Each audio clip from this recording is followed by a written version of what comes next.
गीत अति पावन, मधुर सरस अरु अति मन भावन।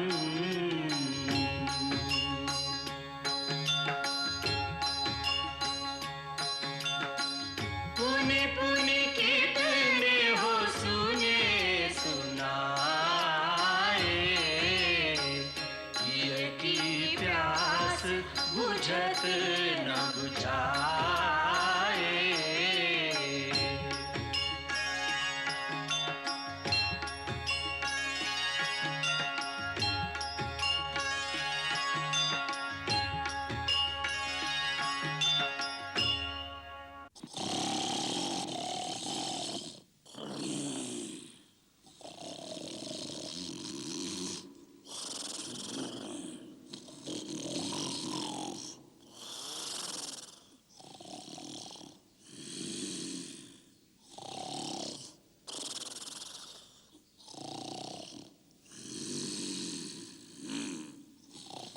बाजे कान के पास बजाओ।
बाजे कान के पास ले जाकर जोर से बजाओ।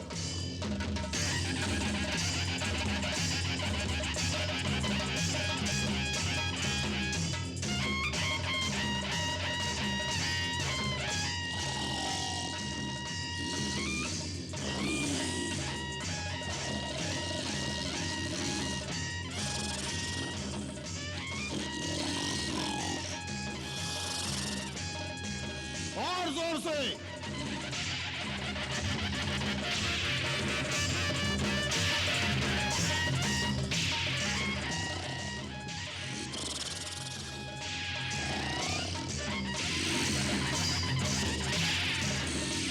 और जोर से।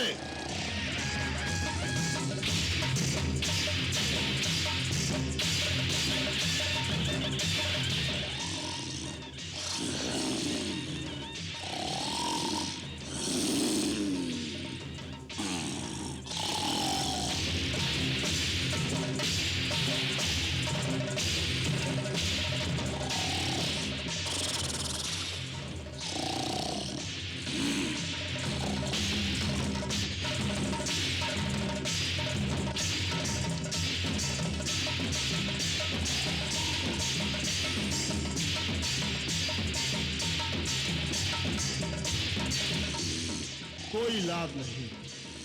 बाजे वाले हट जाएं, भाले और खड़ग इनके शरीर में चुभाए जाएं।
कोई असर नहीं। पेड़ और पत्थर लेकर आओ।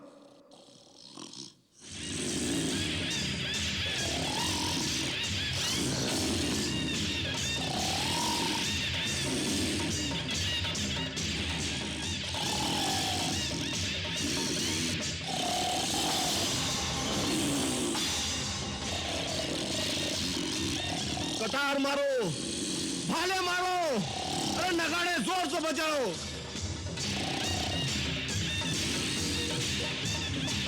इनको उठाने का प्रयत्न करो, जोर से और जोर से।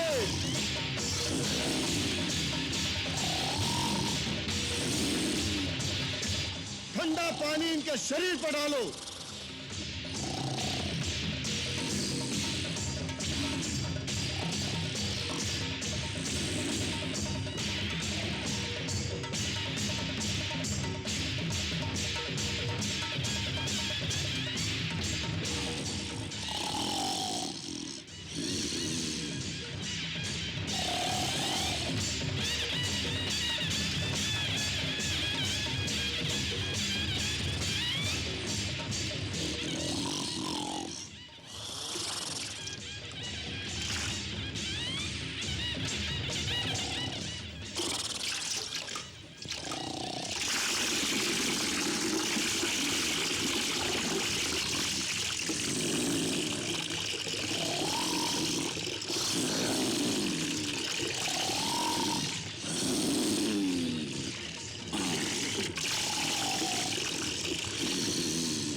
कोई असर नहीं।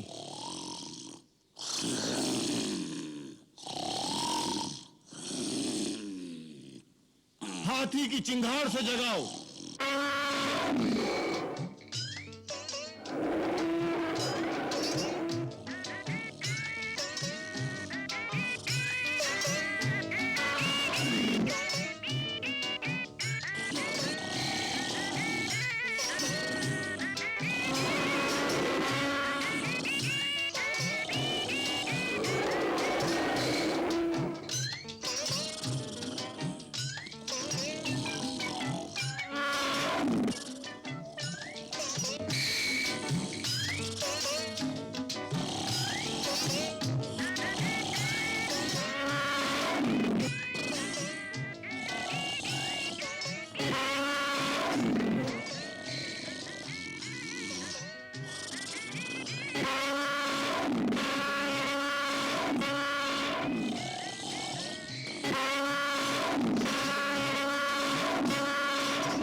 मैं तो थक गया हूं। मुझे तो बहुत जोरों से भूख लगी है। आई भूख। महाराज कुंभकर्ण के लिए भोजन का प्रबंध किया जाए। अवश्य उसकी सुगंध से महाराज उठ जाएंगे।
महाराज, महाराज!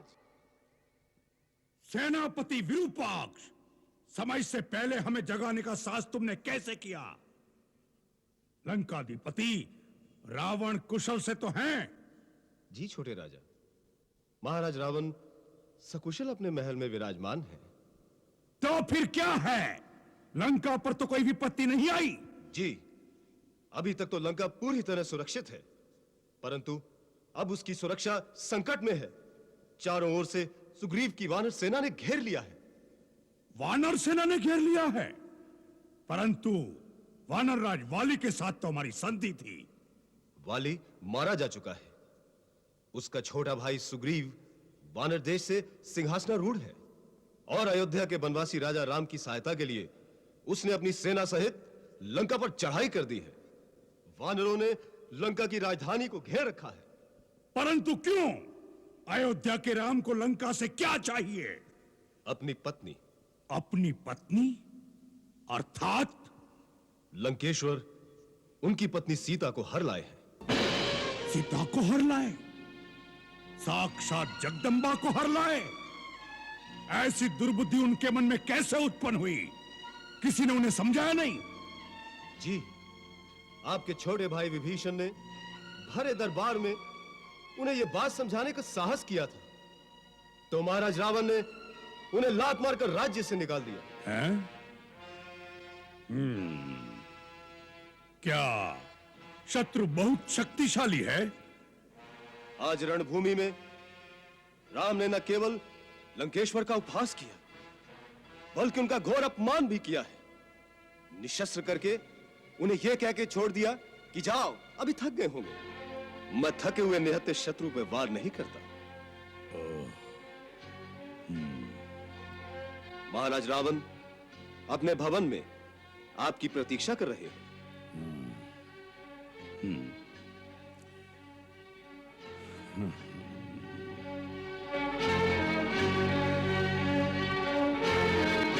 वाह, कुंभकर्ण जाग उठा। जी हां महाराज, श्रीमान कुंभकर्ण नगर से होते हुए आपके दर्शन के लिए पधार रहे हैं। श्रीमान कुंभकर्ण को देखकर नगर में उत्साह की लहर फैल गई है। अब तो चारों ओर उत्साह ही उत्साह दिखाई देगा। हम विलास भवन की छत पर जाते हैं, वीरवर कुंभकर्ण से वहीं मिलेंगे।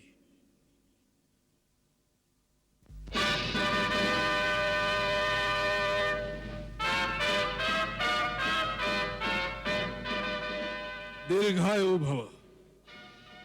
महाराज, मुझे जो विरूपाक्ष ने सुनाया है, क्या वह सत्य है कि इस समय वानर सेना ने लंका के गिर्द घेरा डाल दिया है और लंका पर संकट के बादल छाए हुए हैं? हाँ तात, इस समय लंका संकट में आ गई है, इसीलिए तुम्हें असमय में ही जगाया गया है, क्योंकि हम सब की आशा अब केवल तुम पर ही केंद्रित है। शत्रु ने अल्प समय में ही हमारे प्रमुख योद्धाओं को मार डाला है। जब तक समुद्र पार के दूसरे स्थानों से और राक्षस योद्धा सहायता के लिए नहीं आ जाते, तब तक इस बची खुची सेना से लंका की सुरक्षा करना बहुत कठिन दिखाई देता है। लंका का कोष भी खाली होने वाला है, इसलिए भी तुम्हारा युद्ध भूमि में जाना आवश्यक हो गया है। इंद्रजीत से कुछ नहीं हुआ?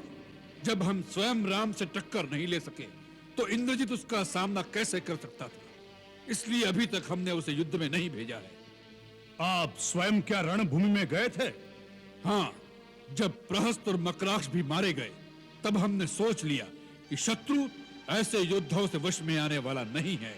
युद्ध लंबा होता जाएगा और लंका निवासियों का मनोबल दिन प्रतिदिन मंद होता जाएगा। इसलिए हमने निश्चय कर लिया कि हम स्वयं जाकर एक ही बार में शत्रु का समूल नाश कर दें। परंतु शत्रु इतना निर्बल नहीं निकला जितना हमने समझा था। उसने हमारे समस्त अस्त्रों को काटकर हमें निहत्था कर दिया। और सबसे बड़ी चोट तो उसने में तब पहुंचाई जब उसने उस अवस्था में हमारा वध नहीं किया। युद्ध में मरने से हमारी वीरता को दाग नहीं लगता, परंतु उसने हमें अपमानित करके वापस भेज दिया है। आज सारा संसार हम पर हंसता होगा, यहां तक कि सीता भी हमारा उपहास करेगी। अब हम कौन से गौरव के अहंकार को लेकर उसके सामने जाएंगे? कुंभकर्ण मेरे भाई, इसलिए भी तुम्हारा युद्ध भूमि में जाकर उन वानरों और मानवों का भक्षण करना आवश्यक हो गया है। आज राक्षस जाति की लाज तुम्हारे हाथ में है। तुम्हें रावण के अपमान का बदला लेना है राम से।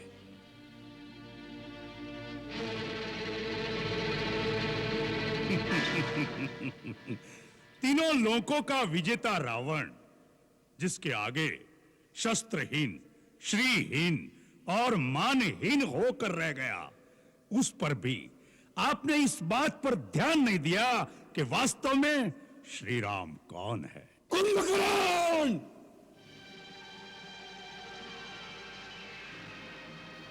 शत्रु को श्री लगाकर संबोधित मत करो।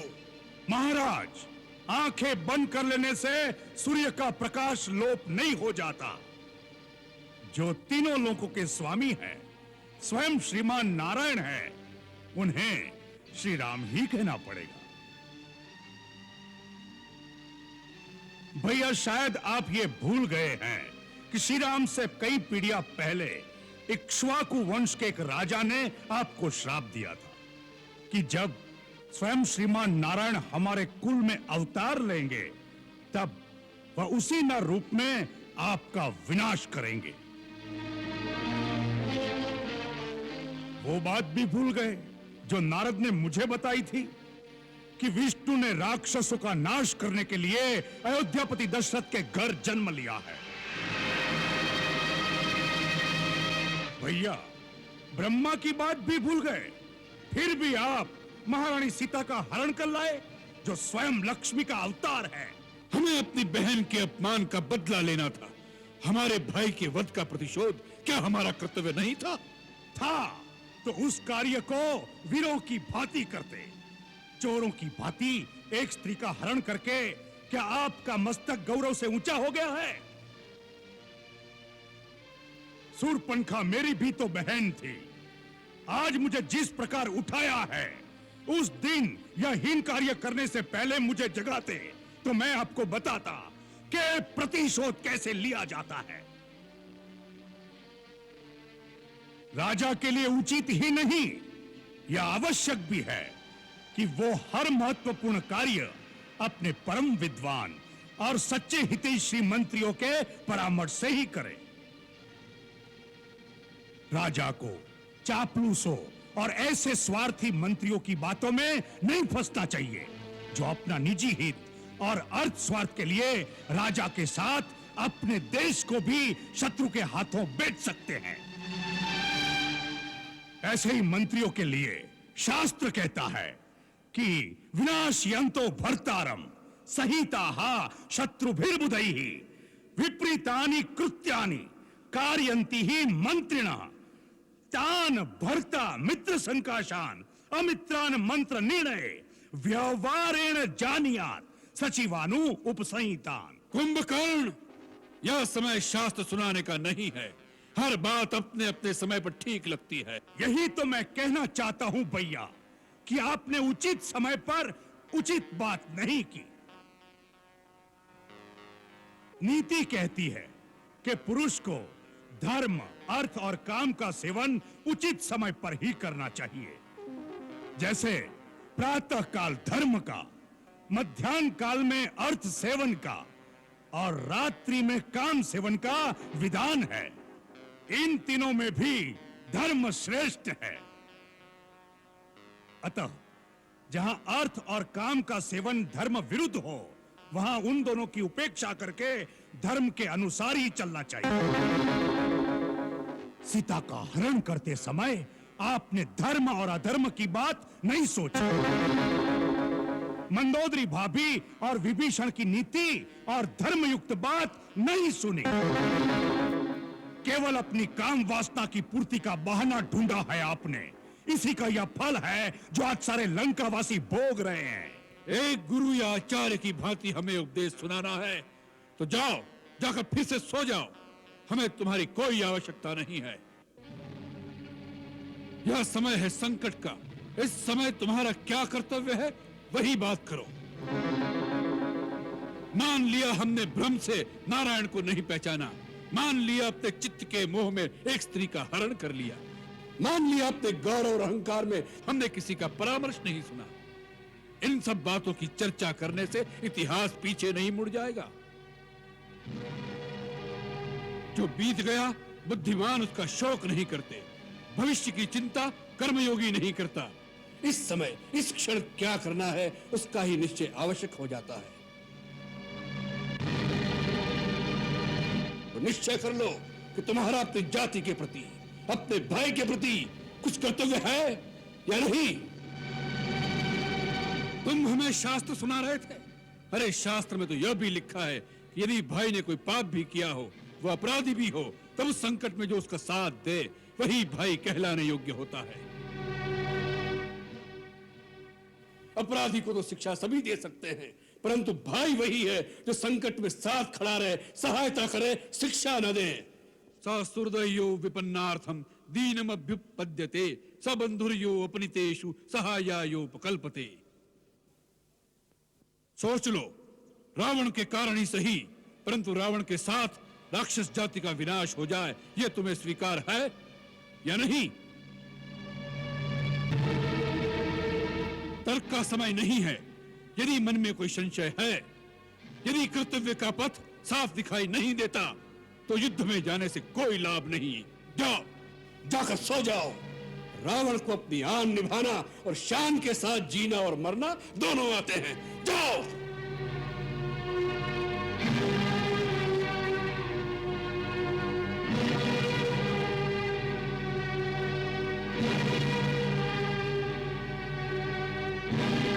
भैया, आपने मुझे ठीक प्रकार से समझा नहीं। मैंने जो कहा वह एक सच्चा हितैषी होने के नाते कहा।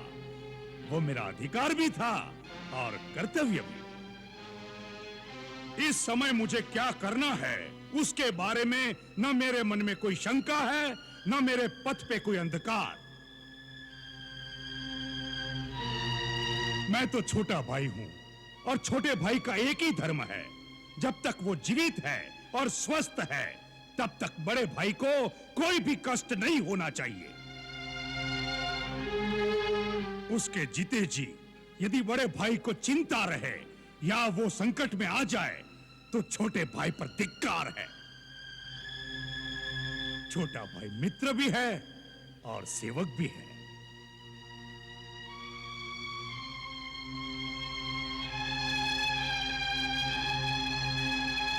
कुंभकर्ण, हमें तुम पर गर्व है।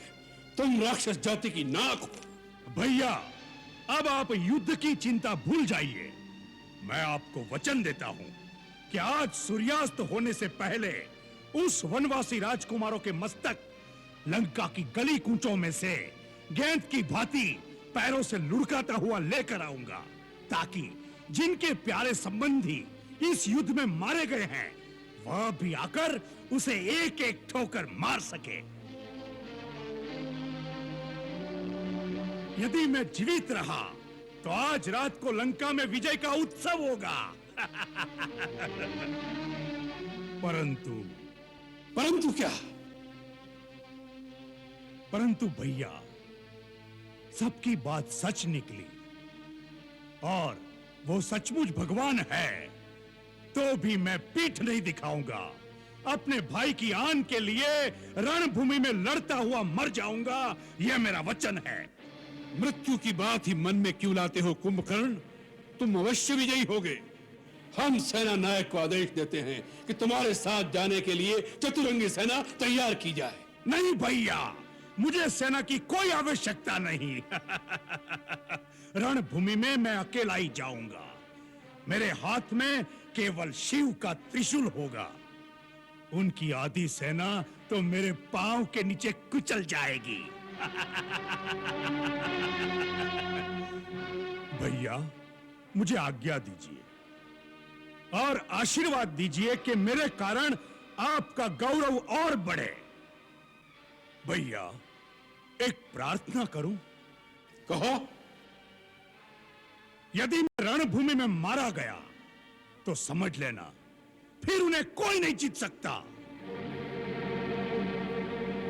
तब श्री राम को भगवान मानकर उनकी शरण में चले जाइएगा, जिससे हमारा कुल समूल नष्ट होने से बच जाए और आपका राज अकंटक हो जाए।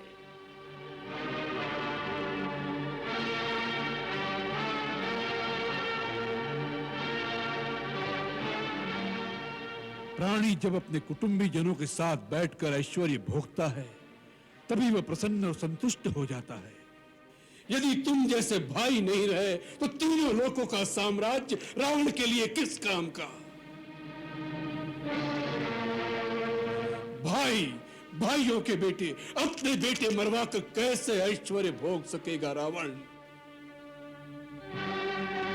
जाओ कुंभकर्ण, मृत्यु की बात मत करो, युद्ध की बात करो, युद्ध में विजय की बात करो। जाओ।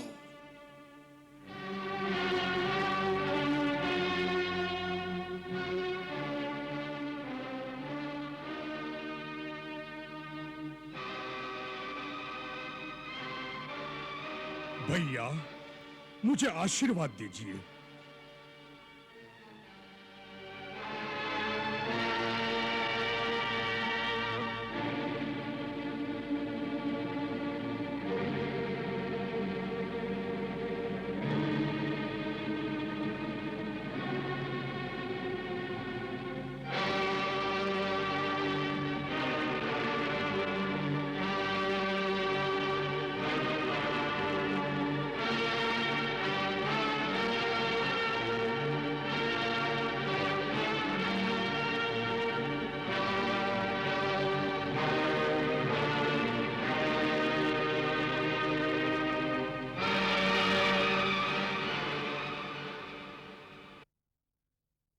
मंगल भवन अमंगल हारी, प्रभु सुदशरथ अजिर बिहारी।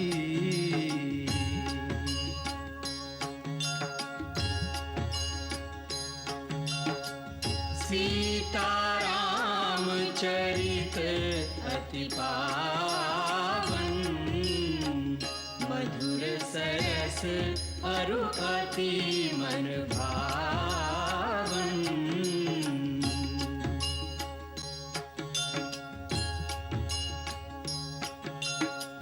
पुनि पुनि कितने हो सुने सुनाए, हिय की प्यास बुझत न बुझाए।